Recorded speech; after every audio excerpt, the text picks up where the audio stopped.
I had the rug pulled from under me by the guy that owned the company, and his beef was that he was paying me too much money. The fact that I built his company up over 3.5 years to what it was didn't seem to count for anything.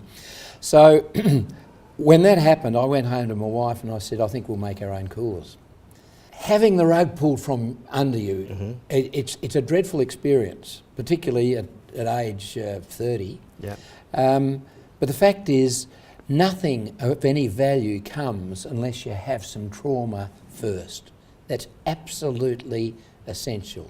So how do you deal with negative folk in amongst all of that? I mean, there'll be people that say you can't do it. There'll be people that even criticise the product for whatever reason at different times. How do you couldn't deal with imagine them doing that to our products. But if they did, they'd be totally wrong. How do you deal with it? How do you deal with it?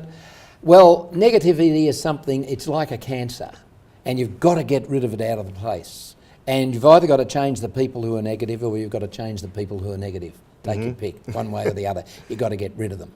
And but also the flip side of that is enthusiasm with integrity is capable of infecting people also in a positive sense and getting them going. And from day one, I've had big visions. I mean, when I decided I was going to make coolers, my dream was I wanted ultimately to have a factory where there were 4 or 5 guys in white coats with clipboards. Materials were poured into a machine at one end of the factory and came out in their boxes ready to go at the other. Hasn't got anywhere near that, of course.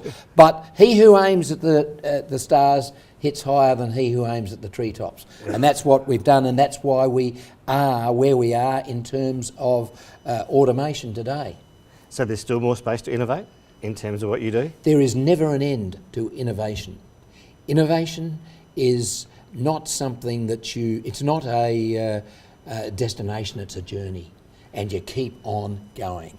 And I have said, and some will have heard me say it, I'm a great believer in the future of Australian manufacturing, but you've got to do 2 things.